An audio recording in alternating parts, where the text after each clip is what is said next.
से रिलेटेड कोई और लोग हैं जिले में? नहीं, और नहीं है? Only one person. अच्छा, ये जो इधर के लोग थे कहीं मोकलपुर के आसपास के लोग, ये इधर एक बालपुर के सोली में है कोई, एक और कोई हाईली पर दिल्ली परसोली या कहीं उधर कस्का के पास कोई है जो रिटायर्ड फौजी हैं, लोगों को बच्चों को ट्रेनिंग देते हैं निःशुल्क। परास की तरफ। मतलब वहाँ लोग बताते हैं कि करीब बहुत बच्चे को इसमें आपका क्या पार्टिसिपेशन था, आपका क्या था? इसमें लड़ाई में हाँ, हम नायक थे। हम 3 घंटे को इस वजह से हमें लड़ाई में ज्यादा बढ़ चढ़ के हिस्सा लेना पड़ा, क्योंकि जो कोर्स क्वालिफाइड होता है जिस हथियार का, वो उसका बिल्कुल स्कूलों में होता है। साइंस का अलग मास्टर, गणित का अलग मास्टर, पुराने का अलग। इस वेपन में अगर कुछ आता था तो उसका टेक्निकल पार्ट काफी जी नहीं, उसको असल पुलिस के दरमियान कितनी संख्या थी जो 537?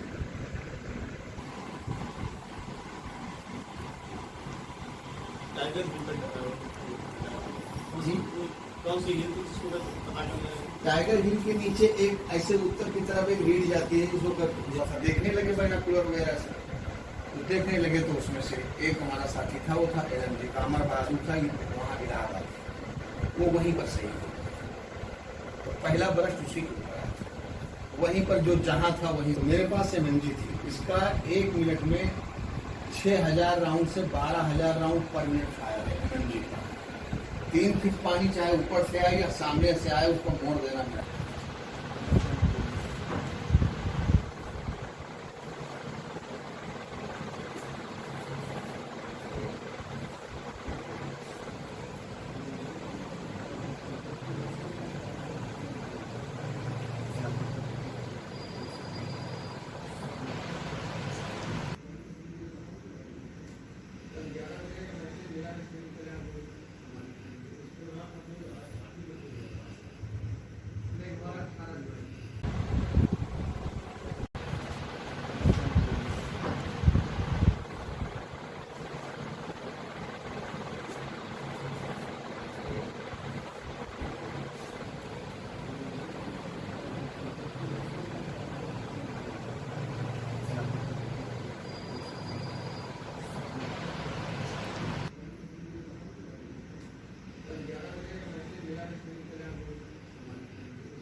नहीं रुके बताते हैं।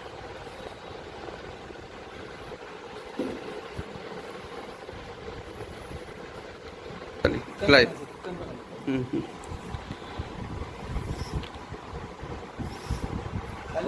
बना भी है।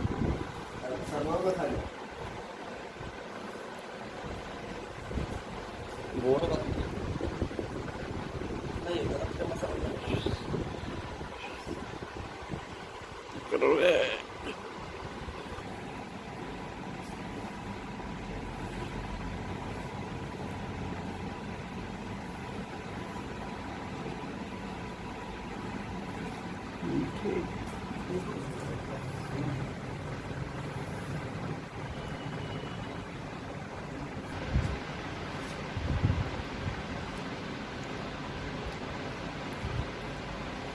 कैसे गए थे और घायल कैसे गए थे? हम उस समय बारामुल्ला में थे, 29 RR में थे बारामुल्ला में। उस समय चरम पर उग्रवाद था।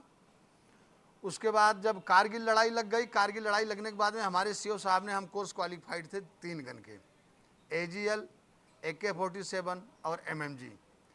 और RR में भी गए थे तो सिखाने के लिए गए थे, नए नए लड़कों को ट्रेनिंग देने के लिए गए थे और वहाँ पर कामयाबी पाने के लिए गए थे। जब यहाँ युद्ध छिड़ गया तो हमारे सीओ साहब ने कहा कि हमारे उस जवान को चाहिए जो जवान कोर्स क्वालिफाइड है और ज़रूरी है, क्योंकि युद्ध में मेरी बटालियन है। हम वहीं से बारामुल्ला से ब्रेक जर्नी पर अपने घर आए 6 दिन के लिए, अपने बच्चों के बीच में रहे और बच्चों को भी ज़्यादा टेंशन था। तो हम यहाँ से गए। यहाँ से जाने के बाद में श्रीनगर से सीधा बस मिली जम्मू पहुँचे, जम्मू से श्रीनगर, श्रीनगर से हेलीकॉप्टर से अपना द्रास सेक्टर में पहुँचे। वहाँ पर पहुँचते ही गन मेरी इंतज़ार कर रही थी, साथी लोग मेरा इंतज़ार कर रहे थे। हम पहुँचे, अपना गन चार्ज में लिए, दूसरे दिन अटैक में गए, 3-4 पहाड़ियाँ जीते, 1-1.5 महीना तक हमने लड़ाई लड़ी। लास्ट में या मेरी किस्मत गड़बड़ थी या कुछ भी गड़बड़ समझिए, लास्ट में हमारे 18 जुलाई को गोली लग गई।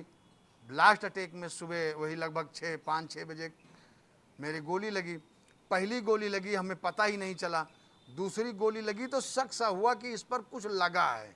तो वहाँ पर छोटी छोटी कभी कहीं कहीं के झाड़ियाँ भी थी पत्थर भी थे। तो लेकिन जब हमारे लगभग 5-10 मीटर पर एक बम गिरा तो उस बम का एक स्प्लेंडर हमारे दाहिने पुट्ठे पर लगा। उसके बाद में खून ज़्यादा रिश्वा होना शुरू हो गया। धीरे धीरे धीरे धीरे मेरे आँखों के सामने अंधेरा होना शुरू हो गया, आवाज़ मेरी दबने लगी।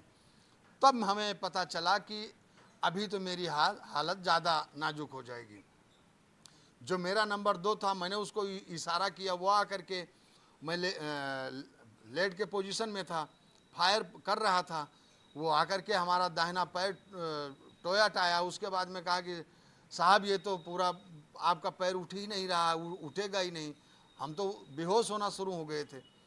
वहीं पर हम बेहोश हो गए, मेरा नंबर गन ले लिया और हम वहाँ 14-15 घंटे तक बेहोश रहे। उसके बाद में हम नीचे उतारे गए, नीचे उतार करके हमें हेलीकॉप्टर पर लादा गया। हाँ, सीओ साहब हमारे जब हेलीकॉप्टर आया, लैंड भी नहीं हुआ था, तो सीओ साहब मेरे कान में मुंह लगा के इतना बोले, मैं बेटा तुम्हारा कमांडिंग ऑफिसर सीओ साहब बोल रहा हूँ, अभी कुछ नहीं होने दूंगा, तुम ठीक हो, तुम्हें